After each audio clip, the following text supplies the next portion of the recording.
Unit, we are going to discuss different types of statistics and tables, and it'll be a really nice unit for us to finish the semester with. So I'm going to start you guys out with a frequency table. I think you guys will really like this unit because it is very straightforward. So it says a teacher makes the following list of grades. She gave her 25 students on an essay, and the grades are all listed. Create a frequency table to display this data. So frequency is the number of times that a certain value occurs. So the number of times A occurs, B occurs, C occurs, D, and F. The first column lists the categories of data. So we would put a category, I have to turn my pen on, and obviously the category in this example is we are going to use grade, okay? And we'll list the grades. So A, B, C, D, and F. No E. And then the next column is going to be the frequency. Now, I like to abbreviate, so I will write FREQ. And because my pen went off again, okay. So FREQ. Okay, I probably should have had these tables ready because you guys know, but you would just create a table like so, okay? So if you count the number of times A occurs, that's 4. You can check them off as you use them. The number of times B occurs is 7, C occurs is 9, D is 3, and F is 2. And one of the things that we like to do at the bottom here is write the total, and the total number of items or grades should add up to 25, and it does. Okay, so this is the example of a very easy frequency table. You will be asked to represent the relative frequency. So the relative frequency is going to be the percent or the fraction or decimal of the data values that fall in that category. So we take the frequency and we divide by the total frequency. You're also going to be asked about cumulative frequency, and the cumulative frequency, cumulative means to add up, so it's going to be the next data value plus the preceding one, the one before it. Then that one, and I'll show you once we get to the example. So what we're going to do right now is we're going to use the example we just had, and we're going to add 2 more columns. So I'm going to start from scratch. Okay, grade. Again, I should have had this set up. Try to be neater than I am at least. Okay, frequency. So we're using the same example from before. Okay, this column will be the cumulative frequency. And the order of them don't really matter as long as you cover them both. And then this will be the relative frequency. Okay, so A, B, C, D, and F. This is going to be 4, 7, 2. I'm sorry, 4, 7, 9, 3, 2. Now we're going to add a total, and we're going to find the total of each. So the total here we said was 25. Okay. Now, the cumulative frequency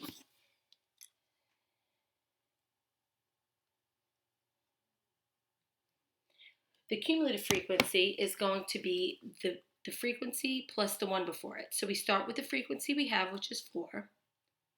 Okay, not that.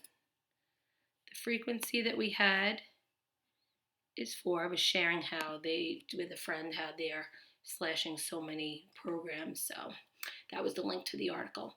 This is 4 plus 7, which is 11. Okay, we take the previous one, so 11 plus 9, and that's 20. We take 20 plus this column, which is 3, and that's 23. And then 23 plus 20 plus 2, is 25. You'll know you did this right if by the time you find the cumulative frequency, you end up with the same amount you started with, 25. Now, just to show you guys what these two would look like in a graph, before I get to the relative frequency, we can create what we call a frequency bar graph or a histogram. Okay, this is going to be kind of a disaster by hand for me, but for you guys. So this is your frequency, and then we'll put the grades, A, B, C, D, F. Okay, and because the frequency goes as high as 9,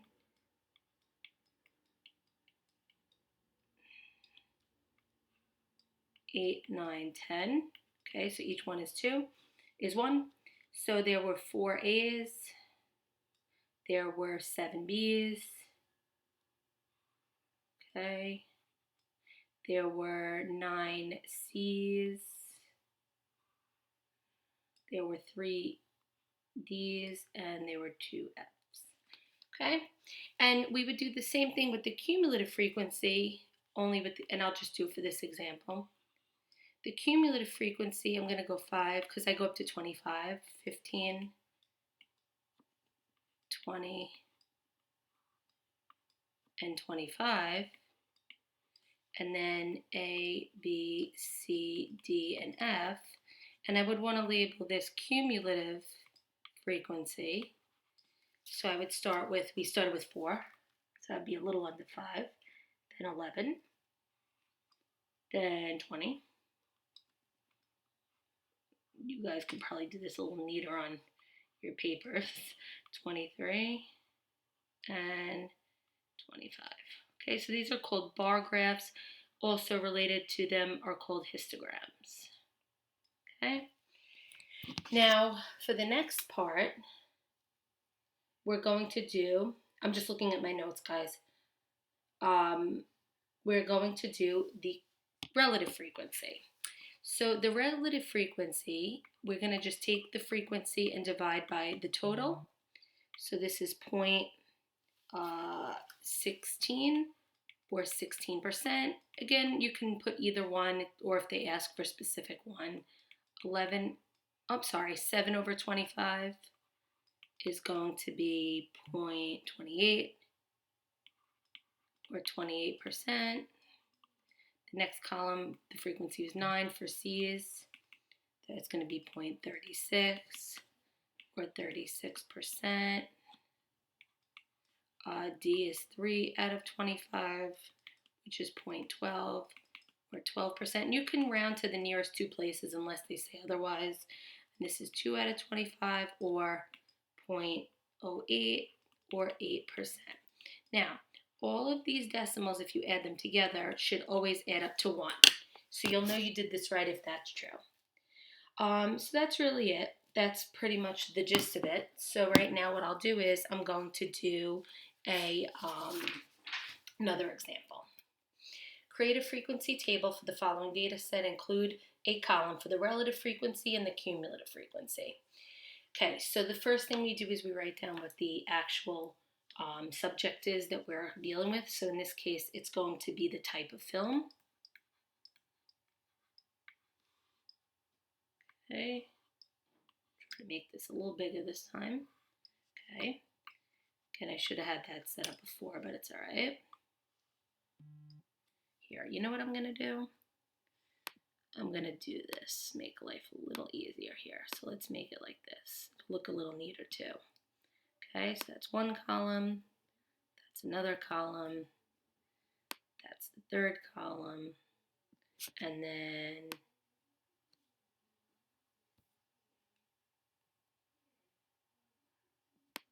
okay, best I can do, guys, with not having the board in front of me. Okay, so please, again, just be careful. All right, so now what we're going to do is we're going to fill in the type. The type of the category, or each category, was the type of film, right? So this is 5-star, 4-star, 3, 2, and 1. Okay, so we're going to start with the frequency. Well, how many 5-star films? There were 5, 14, 4, 15, 3, 10, 2. This should line up, but it's all right. And 5 1-star. Okay, let's do the relative frequency this time. So the relative frequency is, oh, and by the way, this adds up to a total of 29. Should write total.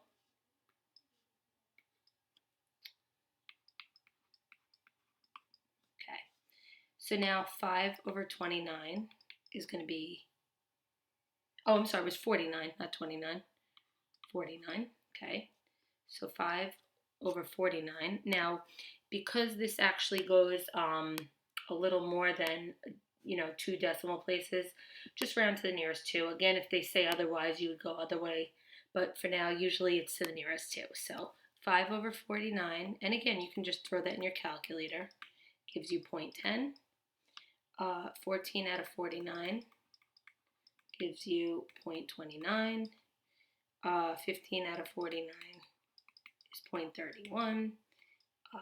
10 over 49 is going to be 0.2. And finally, 5 over 49, which we started with, is 0.10.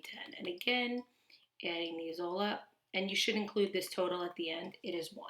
About 1. If you're off by 1/10, that's okay. That just means that you, rounded. The cumulative frequency is going to be, so we start with 5, then we add the next column to that, 19. 19 plus 15, 34. 34 plus the frequency for D, which is 44. And 44 plus the frequency is 49. And again, you always want that total to add up to 49. I'm not going to draw the histograms for this, but you guys know what to do. Data type, so essay grades are generally subjective, meaning different teachers might score the same essay differently. We say that the grade categories A through F are qualitative because they represent qualities such as bad or good. In contrast, scores on a multiple choice exam are quantitative, so quantity, we think of a number, because they represent the actual count of the number of correct answers. So all you're going to do in the next part is tell whether or not it's qualitative or quantitative. Brand names of shoes. Well, brand names of shoes would represent a qualitative idea because it is not going to be representing based on numbers. Heights of students is quantitative because it involves a number. Audience ratings of a film on a scale of 1 to 5. So this could be a little tricky because you think, 1 to 5 is numbers. However, even though the film ratings involve the numbers are based on opinions. So an opinion would be a qualitative. I should probably write that word over. Qualitative. Quality. Like, what's the quality of it? Okay? So you might think, all right, that movie was really horrible, so you're going to give it a 1. But then the person right next to you might say, I'm going to give it a 5. So again, it's about an opinion.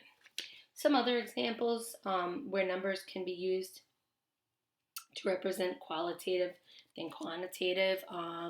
You can say rate this class on a scale of 1 to 10. So again, that's subjective. A lot of surveys ask that, right? So how was your meal on a scale of 1 to 7? Something to that. Binning data.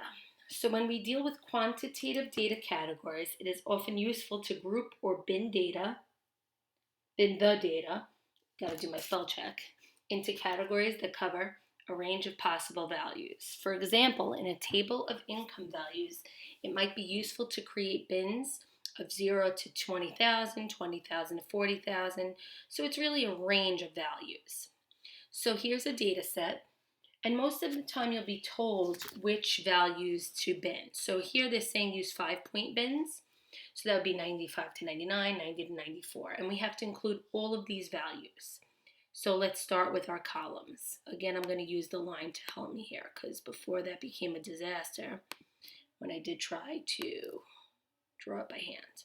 So we're going to do the same thing like we did before. We're also going to include our cumulative frequency, our relative frequency, and all of that, okay? And it's nice because you'll see just how easy it is, okay? So let's start with our first bin. Okay, so bins. So I want to look at the range of my data. My lowest number is 60, and my highest number is 98, I think. Yes. So we'll have 95 to 99. Okay, then 90 to 94, let me move this down. Okay. 85 to 89, 80 to 84, and I have to make sure I get down to 60. So 75 to 79, 70 to 74, 65 to 69, and 60 to 64. Okay, so that would be 5-point bins. Frequency. Now I'm going to give you guys the time, so if you want to pause the video, you can count, but I'm going to give you, so numbers that land between 95 and 99, there were 3 of them, and you could cross them out as you use them. So for instance, you cross out this one, you would cross out this one, and this one. I'm not going to do that the whole time. I'm just telling you guys what to do. There were 2 numbers that fell between here, 3 here, 2 here, 4, 1, 3, and 2. And don't forget, you need to have a total. Okay, always include the total. So the total here is 20. 20 values added, that are included.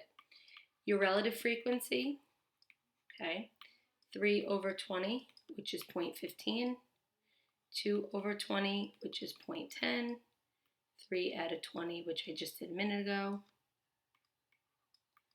0.15, 2 out of 20, 0.10, 4 out of 20, 0.2, 1 out of 20, 0.05,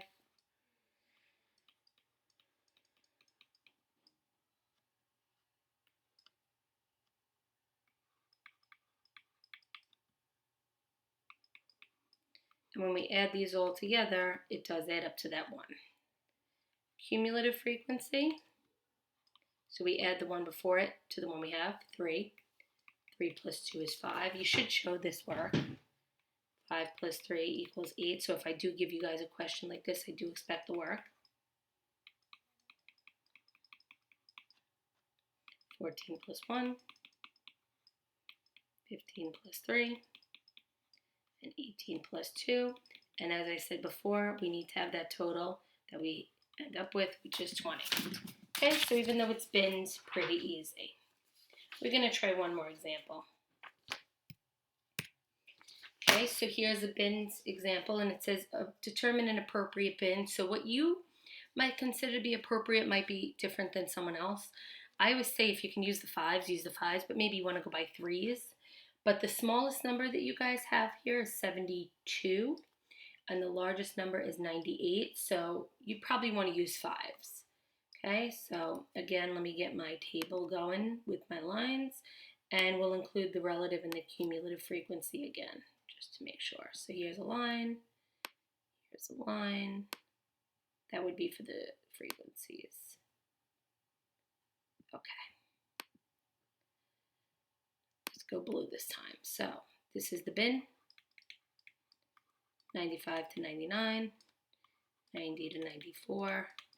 You just don't want any values to overlap. So we said the lowest value would be 70, so we're almost there. And if you have a bigger range of data, maybe you go by 10s or whatever it might be. Frequency, so one number between here, two between here, 3, 3, 7, and 4. Again, so like you would cross them out, like 98, then you would cross out 91 and 94 that land in here, and so on and so forth. And again, there are 20 scores, so our total is 20. Please write the word total. Okay? Relative frequency. Okay, so 1 over 20 is 0.05, 2 over 20 is 0.10, 3 over 20 is 0.15, same deal here.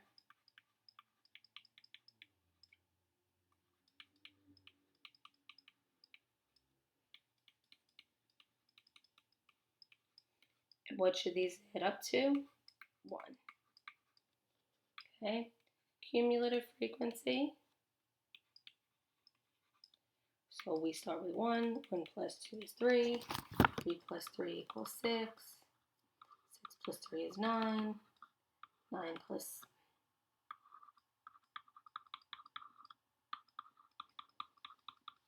And indeed, we end with 20. Here are some examples of bar graphs, the table, and this is what we're going to focus on now, which is a pie chart. Okay, so pie charts are used for relative frequencies because we must add up to 100%. So construct a pie chart for the following data. Now, to be honest, guys, it is a little rough for me to draw this. I'm going to do my best, but you want to really create a situation where you have the slices kind of match the sizes. So I like to start with this. Oh, this is going to not be good. I'll try my best here. This would be like a 5%, and you have to label. So job fair, don't abbreviate, write it out. This is 5%, and that's going to be the other 5%, which was the unemployment. I'm grabbing these from the table above. The next most is 7%, so I'd want to make this one a little bit bigger. That's acquaintance. The next largest is 12%, so I'm going to make that slightly larger. Okay, you don't have to pull out like any protractors or measurement stuff. 17, so I'm going to make that slightly larger. And that was professional. Okay, 20% would be, it's probably a little, it's probably right. 20% here, and the largest, which is 34%. So this is online, and this would be close family. Okay, and all these percentages add up to 100. Create a pie chart representing the data. So this is not the number in terms of the relative frequency. These are the frequencies. So we have to find the total number of responses, which is 400. And then to find the percentages, we're going to take each one and divide by 400. So this is 0.29, which is 29%. This would be 0.19, which is 19%. This would be 0.3 or 30%. These you should change into percentages because you're going to represent them as percentages on the pie chart.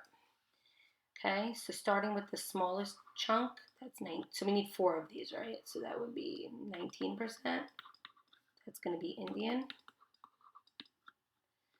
The next largest is 23, so I'm just going to go like slightly larger.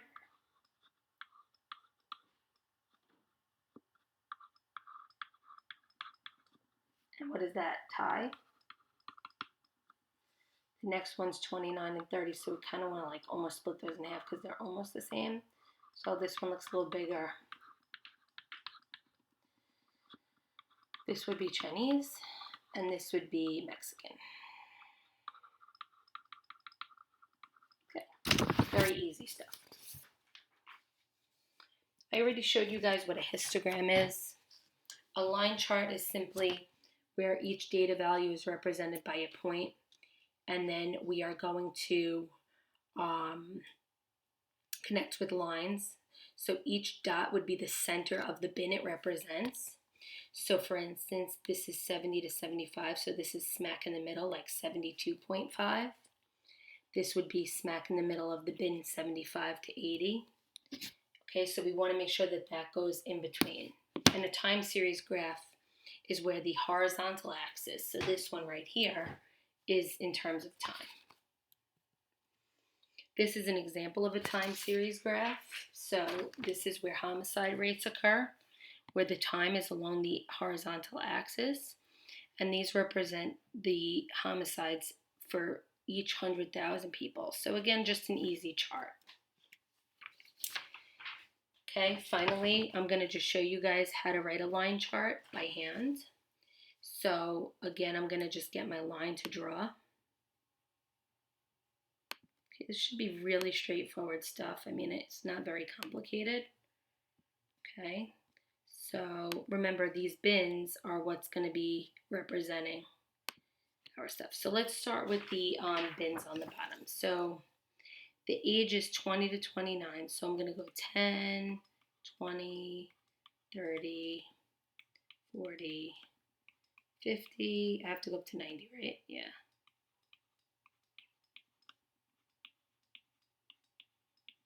And you also want to make sure that you show that this is the age, so you got a label.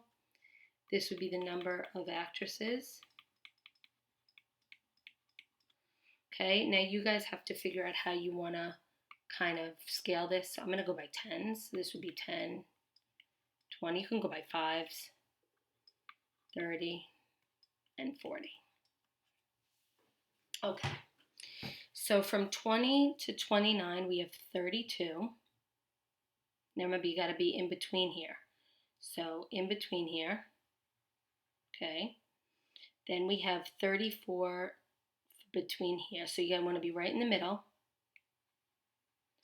Okay, then 14 in between here. Again, it's a guesstimate. Then between right in the middle of 50 to 60 is 2. So that's going to be down here. Then we go back up to 6, 1, and 1. Okay, starting up here.